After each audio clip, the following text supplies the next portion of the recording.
Hello, this is the Ancient Texan. I'm going to talk about a subject that we try to avoid in America. Capitalism in our country is very good at creating wealth, probably the best machine that has ever been created. It creates wealth, and politicians distribute that wealth. Politicians are in general controlled by the rich elite. So, nothing I'm saying here today will probably go anywhere. Um, the rich elite that control the Republicans will say we can't afford to help the poor and the middle class. The Democrats, afraid to stand for anything, who base their policy on things that are important like racism and rights for every group in America and every individual, uh, are afraid to attack a program, attack a problem as big as wealth inequality. But I'm going to throw it out there and I'm going to make a suggestion. And I've always learned that if, you know, one person is willing to put something on the table, other people are willing to tell you what's wrong with it, which I suspect anybody that listens to this proposal will be glad to do and tell me what's wrong with it. But I'm putting this on the table as a serious effort to change the way it is. Wealth inequality is not something that makes America great. It's something that makes America weak. We tend to argue about this on the abstract, and we forget that this is about real people, real children growing up in America, and the opportunities they have. And the opportunities are much less than when I grew up. I got my first job in 1968 working at a smelter. The minimum wage then was less than $2, and you might be surprised to find out what $2 an hour is now. Just take a guess at it. Anyway, I'm going to give you a proposal for how to help the poor and pull them up and how to tax the rich. It's a two-pronged proposal to start everybody off thinking and hoping that the Democrats will get brave enough to at least stick their neck out and try to do something. I'm not very optimistic, but maybe I'm wrong. I'd love to be wrong. So I hope you enjoy this. I put it together and then used Notebook LM to help me articulate it. I wrote up the program and then Notebook LM articulated it.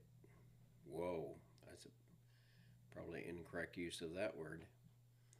Anyway, this is the Ancient Texan presenting my ideas on wealth inequality. If nothing else, please just tell me how screwed up I am. Initiative. And it's basically a big, bold plan designed to go after one of the biggest issues out there, wealth inequality in America. So let's just kick things off with a huge question, right? If it were up to you, if you had to design a plan from scratch to not just move wealth around, but to actually help more people build real, lasting prosperity, where would you even begin? I mean, it's a massive challenge. Our source lays out one very specific answer to that question, so let's unpack it. Okay, so the name of this thing is the Prosperity and Equity Initiative. And at its heart, it's a dual-pronged approach. The whole idea is to attack the problem from two different angles at the same time. Think of it like two sides of the same coin, working together. And here you go. This slide lays out those two sides perfectly. On the one hand, the whole framework is designed to stand on these two pillars. So let's start by digging into those support programs. All right, let's jump right into that first pillar, shall we? This first part is all about the program specifically designed to give a direct boost to people's income and their job skills. First up is something I'm sure you've heard a lot about, a $15 an hour federal minimum wage. But here's the really interesting part from the source material. That number wasn't just pulled out of a hat. It's specifically calculated to match the actual buying power that the minimum wage had way back in 1968, once you adjust for today's inflation. The government would actually send you a check every month to top up what you're making, to make sure you hit a certain level of income. So what's the magic number they're aiming for here? Well, the goal of this proposed negative income tax is to raise every qualifying worker's effective hourly wage all the way up to $25. That's a pretty significant jump from that $15 minimum wage we just talked about. Okay, so who actually gets this? Not everyone, of course. The proposal lays out two main rules you'd have to meet. First, you've got to be working at least 1,500 hours a year, which is, about 30 hours a week. And second, your total yearly income has to come in under $40,000. So we've got income covered, but what about skills? The plan tackles that too, with a national vocational training program. It's pretty straightforward, broken down into 3 steps. First, you sign up for training in a skilled trade. Think plumbing, welding, that kind of thing. Second, the government pays for your tuition up front. And third, you pay that money back really slowly over time, through small deductions from your future paychecks, which will hopefully be a lot bigger. Okay, so we've got direct income and job skills on the table. But that's just one piece of the puzzle for that first big pillar, right? Part B of this plan zooms in on 2 other huge financial hurdles: building up some long-term wealth and dealing with the crazy cost of healthcare. You always hear that owning a home is a cornerstone of building wealth. Well, this plan tries to make that a reality for more people. The chart here shows how the federal homeownership assistance part would work. If you're a first-time home buyer, you'd put down 5%, and then the federal government would match that with another 5%. So boom, just like that, you got a 10% down payment. And then there's healthcare. I mean, we all know how medical bills can just absolutely wreck a family's finances. So this proposal tries to put a safety net in place. The core idea is simple. If all your medical expenses for the year, that's your premiums, your copays, the whole shebang, add up to more than 10% of your income, you'd get a federal tax credit to help cover that blow. And hey, if you don't use it all in one year, you can even carry it forward. So you take all these different support programs, you put them together. What's the grand vision? Well, this quote from the source document really just nails it. The whole objective is to tackle wealth inequality by giving people actual, concrete tools to boost their earning power and to build real assets, like a home. Okay, that was part 1 of the plan. It's for the bottom half of society, and it's pretty straightforward. 1, vocational training for all those people that don't go to college but still would like to earn an income that would give them basic stuff like a house and a car and being able to have children. So the first pillar is the training program. Then a minimum wage, $15 an hour. And then a negative income tax that takes that up to $25.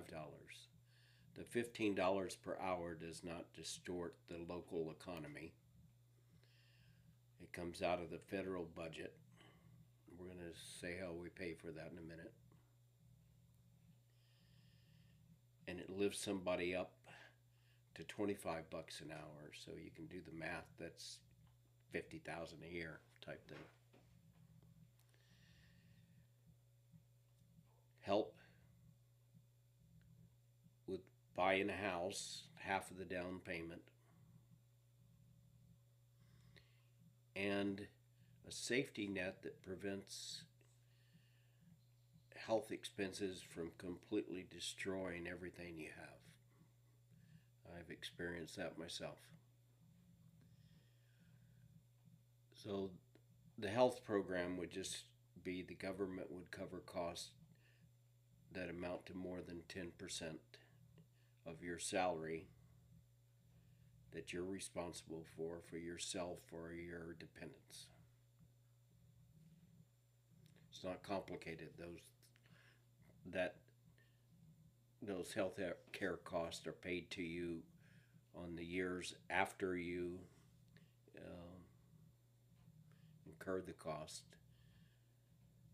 in monthly checks until the difference between 10% of your salary and the cost of the medical expenses are paid for. So, with a guaranteed income level, catastrophic help or help with catastrophic medical expenses and a help on getting a house, it starts building prosperity and assets for the people that are in the lower half. It doesn't do it overnight, but it moves the poor up the ladder. Now I'm going to talk about how I would pay for this program. Definition we have to get our heads around here. For the purposes of this plan, the word earning means way more than just your salary. It's defined as the total sum of your salary plus any capital gains from investments plus any interest you get paid, all rolled into one number for the year. Okay, so with that super broad definition of earning in mind, let's look at the actual tax plan. This table breaks it down pretty clearly. It's a progressive, three-tiered system. For annual earnings over $1 million, the proposed minimum tax rate is 30%. That jumps up to 40% for earnings over $10 million, and it tops out at a 50% minimum tax rate for anyone pulling in over $100 million in a single year. All right, so we've looked at the two big pieces, right? On one side, you have all the support programs. On the other, you have this brand new tax structure. So for this last part, let's finally connect the dots and see how this whole system is actually supposed to work together. When you boil it all down, the core logic of this whole prosperity and equity initiative is actually super straightforward. It's a direct redistribution model. The revenue that's generated from those new minimum taxes on high earners is explicitly designed to pay for the whole range of support programs we just walked through: the wage top-up, the job training, the down payment help. It's as simple as that. Pillar 2 is meant to fund Pillar 1. And that's pretty much the whole proposal in a nutshell. We've walked through a detailed blueprint for boosting wages, skills, and assets, and it's all supposed to be funded by a new tax structure on the highest earners. So, I guess I'll leave you with this final, big question to chew on. If a system like this were ever actually put into practice, what kind of impacts on society, both the ones they intended and the ones they never saw coming, could we really expect to see? Well, that's the program in a nutshell for how I would do wealth inequality. If I was going to add anything, I would add in help with child care expenses. And I would probably push that help up, I don't know, up to where people make $60,000 a year. And I would, cover half of the child care expenses, something to that effect, and make it effective for everybody that's got kids. Now, here, I don't expect either side to do anything, but here's a challenge to Elon. Elon, you're always talking about fertility and how the biggest problem in the world is we're not having kids. Well, I don't suspect you've ever been poor. I have been. Started out that way. And I know how hard it is to pull yourself up. Most people can't do it. And we're in a society now that's much more difficult than when I did it. And I have not had fabulous success. I've had my income wiped out by medical expenses of my late wife. But I do have some valuable skills, and I've earned quite a bit in my life. But you're always talking about fertility. if you want to do something about fertility, Elon, you think it's such a big problem, why don't you endorse this wealth inequality program, or whatever you want to call it, initiative? I don't think you'll do so because you would have to pay, you'd be one of those people that might have to pay 50% income tax.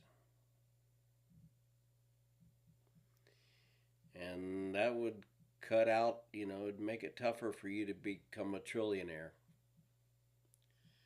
So I don't really expect you to put your money where your mouth is about fertility, but this is just a challenge out there. And Democrats like Jasmine, up and comers, and AOC, when you run for president this next time, AOC, maybe you run, have enough balls to put this program on the table. And if you lose, you lose. If America doesn't want it, you should lose.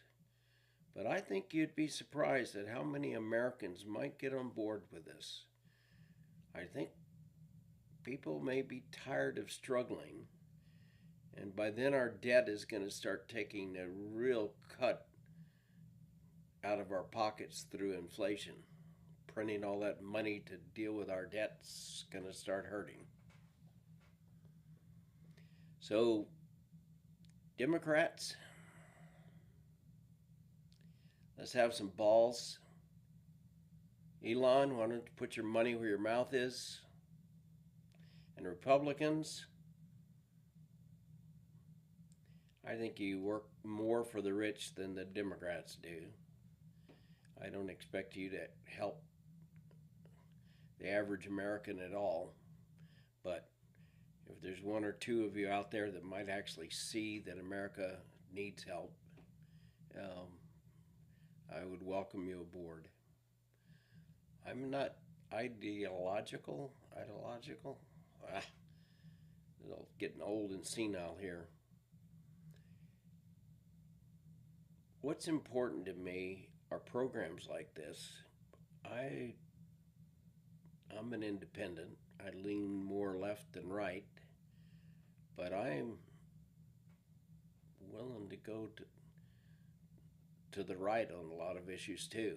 That you'll see if you keep following this Substack or my YouTube channel. Each issue that I talk about, I think, is important for America. And I would love for a lot of people to jump on board and tell me everything that I've got screwed up. Help me make what I'm doing better.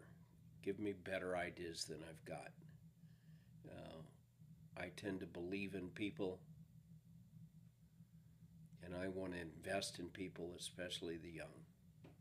That's kind of the core of who I am. And you can tell me the core of who you are, what makes you a good person, what you believe in, and how what you believe in leads to the programs that you want to see our politicians embrace. This is the Ancient Texan. Namaste.